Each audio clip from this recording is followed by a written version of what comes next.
요즘 ETF에 투자하시는 분들 중에서 월배당 ETF 하고 있다는 분들 정말 자주 보는 것 같아요. 배당률이 연 10%에서 12%까지 나오니까 월배당 ETF에만 투자해도 안정적으로 현금 흐름을 창출하고 또 노후 준비도 끝나는 거 아니야? 이렇게 생각하기가 쉽죠. 하지만 이렇게 배당이 높은 월배당 ETF 뒤에는 커버드 콜이라는 구조가 숨어 있습니다. 그래서 오늘은 이 커버드 콜이 도대체 어떤 구조인지 그리고 높은 배당의 진짜 정체를 알려드리겠습니다. 자, 그동안의 영상을 통해서 저 되게 쉽게 설명하는 거 알고 계시죠? 오늘도 영상 끝까지 시청해주세요. 자, 일단 우리가 가장 궁금한 부분은요. 왜 똑같이 배당주에 투자하는데 배당 수익률의 차이가 이렇게나 크게 벌어지느냐 하는 점입니다. 사실 최근 배당 수익률 순으로 정렬해보시면 아마 깜짝 놀라실 거예요. 어떤 건 배당 수익률이 연 2% 수준인데요. 커버드 콜이라는 이름이 붙은 건 10%를 훌쩍 넘어가는 것도 있습니다. 당연히 이 숫자만 놓고 딱 봤을 때는 수익률이 높은 게 장땡 아니야? 라고 생각하시겠죠. 하지만 일반 배당과 커버드 콜 이 두 가지는요. 돈을 만들어내는 구조가 완전히 다르기 때문에 커버드 콜이 배당이 높을 수밖에 없습니다. 자, 이걸 이해하기 쉽게 제가 요즘 딸기 맛있죠? 딸기 농장으로 한번 비유를 해보겠습니다.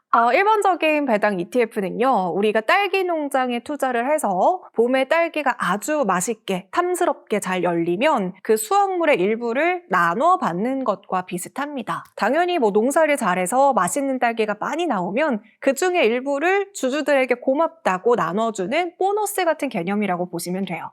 그런데 농사라는 게요. 사실 매년 풍년이고 매년 같은 수확을 보장해주지는 않습니다. 그래서 일반 배당은 배당이 아주 높게 나오거나 매번 꾸준하게 유지되기가 쉽지 않아요. 이게 우리가 흔히 아는 전통적인 배당의 방식이니까 여기까지는 어려운 거 없으시죠? 자, 그런데 커버드 콜 ETF는요. 조금 독특한 구조를 가지고 있습니다. 이건 단순히 딸기가 열리길 기다렸다가 딸기가 수확된 부분에 대해서 나눠주는 배당과는 다르게 아직 열리지도 않은 딸기를 미리 살 수 있는 티켓을 누군가에게 파는 방식에 더 가깝습니다. 자, 이렇게 말씀드리면 조금 헷갈리시죠? 자, 그럼 조금 더 쉬운 예를 들어서 제가 딸기를 너무너무 좋아해서 딸기 농장에 아예 찾아갔습니다. 그리고 그 딸기 농장 주인에게 제가 이렇게 얘기하는 거죠.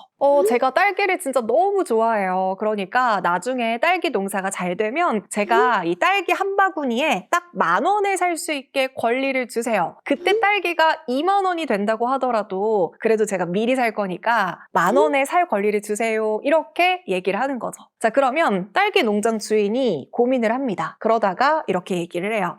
좋아요. 제가 지연님한테 나중에 한 바구니에 10,000원에 살 수 있는 권리를 팔겠습니다. 대신에 예약금을 받고 있는데 그 예약금이 1,000원입니다. 라고 하는 거예요. 자, 저는 딸기를 나중에 10,000원에 살 수 있는 예약권을 사는 대신 지금 당장 예약금 1,000원을 먼저 낸 거고요. 반대로 농장 주인은 딸기가 얼마나 열릴지 이런 것과는 상관없이 일단 1,000원을 먼저 받게 됩니다. 자, 바로 이 미리 받은 돈, 이 1,000원, 이 예약금이요. 커버드 콜 ETF에서 나오는 배당의 정체라고 보시면 됩니다. 자, 그리고 이런 구조를 금융시장에서는 옵션이라고 부릅니다. 따라서 커버드 콜 ETF는 바로 이런 옵션을 팔아서 받은 돈을 투자자들에게 배당으로 나눠주는 구조라고 이해하시면 됩니다. 자, 그럼 이렇게 생각하시는 분들도 있을 거예요. 왜 굳이 지금 당장 먹을 수도 없는 딸기 예약권을 미리 사는 걸까? 자, 한번 생각해 보세요. 제가 딸기가 수확되기도 전에 먼저 딸기 예약권을 산 이유는요. 앞으로의 딸기 가격의 변동성이 클 것 같기 때문입니다. 딸기 값이 지금과 같거나 추후에 떨어질 것이 예상되면 굳이 제가 농장까지 가는 수고로움을 감수하고 예약금까지 내지 않았겠죠. 따라서 이 예약금, 즉 옵션의 가격은요. 주식의 기대 변동성을 반영해서 정해진다라고 보시면 됩니다. 자, 이 주식이 앞으로 변동성이 클 것 같다, 앞으로 많이 움직일 가능성이 있다라고 하는 종목들은 옵션 가격이 상승하게 되고요. 옵션 프리미엄도 커지게 됩니다. 그리고 바로 이 프리미엄이 커버드 콜 ETF의 분배금을 높여주는 핵심 요인이 되기 때문에요. 일반 배당 ETF보다 배당 수익률이 높아지게 되는 거죠. 자, 여기까지 왜 커버드 콜 ETF가 일반 배당 ETF보다 배당 수익률이 높은지 그 구조가 잘 정리되셨죠? 자, 그럼 이제는요. 난이도를 살짝 높여서 이 예약권의 정체를 실제로 투자 시장에서 사용하는 금융 용어로 바꿔서 살펴보겠습니다. 자, 제가 앞에서 계속 말씀드렸던 특정 자산을 특정 시점에 미리 정해진 가격으로 살 수 있는 권리를 콜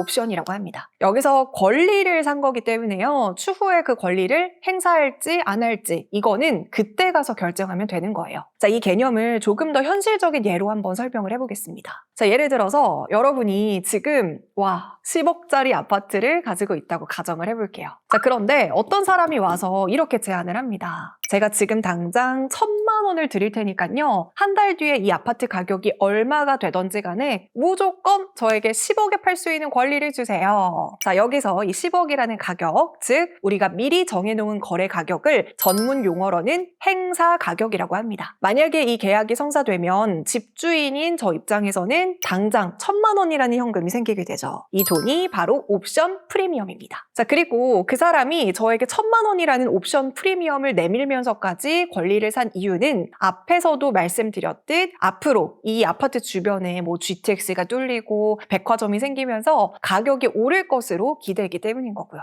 그런데 만약에 한 달 뒤에 집값이 12억으로 폭등했다고 한번 가정을 해볼게요. 자, 저에게 집을 산 그 사람은 미리 사둔 권리를 행사하겠죠. 왜? 집값이 올랐으니까. 그래서 12억짜리 아파트를 10억에 살 수 있게 됩니다. 그 사람은 단숨에 2억의 이익이 생기겠죠. 자, 반대로 집값이 그대로거나 떨어지면 그 사람은 권리를 산 거기 때문에 저 그냥 안 살래요 하고 1,000만 원만 포기하면 되는 거예요. 자, 그런데 이 부분 때문에 커버드콜 ETF의 한계도 분명히 있습니다. 그래서 지금부터는 제 이야기에 조금 더 집중을 해주셔야 돼요. 자, 일반적인 주식은요, 주가가 20%, 30%, 100% 이렇게 오르면 그 주식에 투자한 사람은 기쁠까요, 슬플까요? 당연히 기쁘겠죠. 자, 그런데 커버드콜 ETF는요, 주가가 많이 오르면 오를수록 그 기쁨을 온전히 누리기가 어렵습니다. 왜일까요? 보통은 주가가 올라야지 기쁜 건데 왜 커버드콜은 주가가 오르면 그 행복을 온전히 누릴 수 없다고 얘기한 걸까? 자, 그 이유는요, 제가 미리 정해둔 가격으로 거래를 했기 때문입니다. 자, 아까 전에 아파트 예시를 다시 한번 떠올려 볼게요. 제가 아까 10억짜리 아파트를 가지고 있는데 어떤 사람이 와서 지금 1,000만 원을 드릴 테니까 한 달 뒤에 집값이 얼마가 되던지 간에 이 집을 10억에 살 수 있는 권리를 주세요 라고 제안을 했다고 했죠. 자, 저는 그 제안을 받아들이고 1,000만 원을 미리 받는 대신 한 달 뒤에 이 집을 10억에 팔겠다는 약속을 이미 해버린 상태입니다. 자, 그런데 만약에 집값이 막 12억, 15억,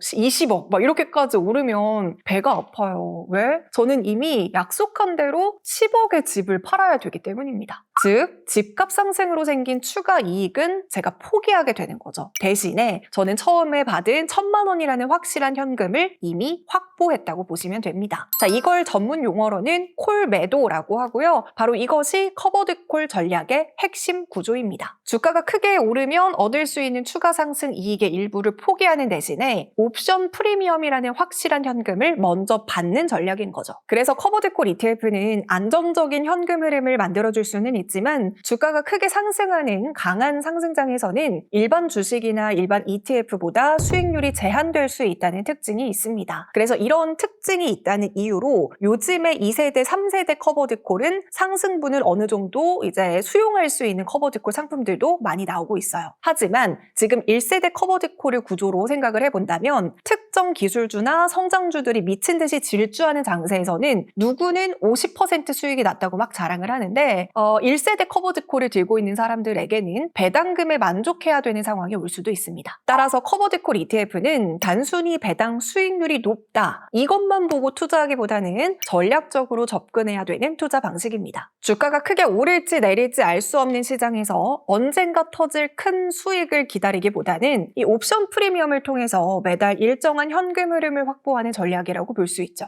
그래서 투자자가 성장에 집중하느냐 아니면 현금 흐름을 중요하게 보느냐에 따라서 커버드콜 전략은 좋은 투자 도구가 될 수도 있고요. 또 반대로 수익을 제한하는 전략이 될 수도 있습니다. 자, 여기까지도 이해되셨죠? 자, 이제 슬슬 커버드콜에 대한 공부는 마무리가 되고 있는데 제가 이쯤에서 재밌는 이야기를 하나 해드릴게요. 자, 이 커버드콜이라는 용어에서 이 커버드라는 말이 뭐뭐로 덮여있다라는 뜻이잖아요. 자, 무엇으로 덮여 있을까요? 바로 주식으로 덮여 있습니다. 즉, 주식을 보유하고 있다라는 의미입니다. 제가 이 얘기를 갑자기 왜 했냐면요. 이 용어에 커버드콜의 정체성이 숨어있기 때문입니다. 자, 여기서 커버드라는 말은 옵션을 팔 때 이미 그 기초 자산을 실제로 보유하고 있다는 뜻이에요. 즉, 커버드콜 전략은 주식을 가지고 있는 상태에서 콜 옵션을 파는 전략입니다. 이게 중요한 이유는 위험 구조 때문이에요. 자, 만약에 주식을 보유하지 않은 상태에서 콜 옵션을 팔면 이것을 전문 용어로 네이키드 콜이라고 하는데요. 자, 네이키드의 뜻이 뭐예요? 벌거벗은이라는 뜻이죠. 이렇게 주식이 없는 경우 주가가 크게 상승하면 주식이 없기 때문에 시장에서 비싼 가격의 주식을 사서 미리 약속한 낮은 가격에 넘겨줘야 되기 때문에 손실이 이론적으로 무한대까지 커질 수 있습니다. 하지만 커버드 콜은 좀 다르죠. 이미 내가 주식을 보유하고 있기 때문에 옵션이 행사되더라도 그 주식을 넘겨주기만 하면 됩니다. 그래서 커버드 콜은 옵션 매도 전략 중에서는 상대적으로 그나마 위험을 제한한 구조라고 볼 수 있습니다. 자, 그럼 이해하기 쉽게 커버드 콜은 상승장, 하락장, 횡보장 중에서 언제 가장 유효한 전략이에요? 라고 여러분들이 질문을 하신다면 주가가 크게 움직이지 않는 시장에서 커버드 콜의 장점이 나타납니다. 라고 먼저 답변을 드릴게요. 자, 예를 들어서 주가가 1% 정도 소폭 하락을 했을 때 일반적인 투자자는 손실을 보겠죠. 1% 떨어졌으니까요. 하지만 커버드 콜에 투자한 사람들은 미리 받은 옵션 프리미엄 덕분에 손실을 줄이거나 경우에 따라서는 오히려 수익이 날 수도 있습니다. 그래서 시장이 크게 오르지도 않고 크게 떨어지지도 않는 횡보장에서는 비교적 유리한 전략이라고 평가됩니다. 자, 그런데 오해하시면 안 되는 게 이 옵션 프리미엄 덕분에 커버드 콜이 원금을 보장해준다고 생각하시면 안 되는 거 아시죠? 자, 이 옵션 프리미엄이 일부 손실을 완화해 줄 수는 있지만 주가가 크게 하락하면 보유한 주식의 가치도 같이 떨어지기 때문입니다. 예를 들어서 옵션 프리미엄으로 5%를 받았어요. 그런데 주가가 20% 하락하면 결과적으로 투자자는 약 15%의 손실을 보게 됩니다. 그리고 또 한 가지 주의해야 될 점은요. 상승 제한 때문에 발생하는 회복 속도의 문제도 있다는 겁니다. 주가가 하락할 때는 큰 폭으로 떨어지지만 반등할 때는요. 앞서도 말했듯 이 커버드 콜 구조 때문에 상승 수익이 제한될 수 있습니다. 이렇게 되면 시장이 회복되더라도 일반 투자자보다 회복 속도가 느려지는 상황이 발생할 수 있어요.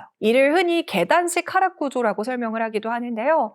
내려갈 때는 크게 떨어지고 올라갈 때는 제한된 폭으로만 상승하면서 시간이 지날수록 계좌 회복이 어려워질 수 있다는 겁니다. 따라서 커버드 콜 전략은 손실을 완전히 막아주는 전략이 아니라 손실을 일부 완화하는 전략이라는 점 이해하고 접근하셔야 됩니다. 결국 커버드 콜은 배당 수익률이 높으니까 무조건 돈을 벌게 해주는 마법 같은 상품이 아닙니다. 시장의 구조를 활용해서 현금 흐름을 만들어내는 전략적인 투자 도구로 사용을 하셔야 돼요. 자, 그래서 오늘 말씀드린 커버드 콜의 구조와 특징만 기억하신다면 이제 종목의 이름 뒤에 붙은 커버드 콜이라는 단어가 더 이상 어렵지 않게 느껴지실 겁니다. 또 혹시라도 투자에 대해서 어려운 용어라든지 알고 싶은 내용이 있다면 댓글로 여러분 많이 남겨주세요. 제가 최대한 쉽게 풀어서 설명해 드리겠습니다. 자, 그럼 다음에도 쉬운 재테크 이야기로 다시 돌아올게요. 안녕!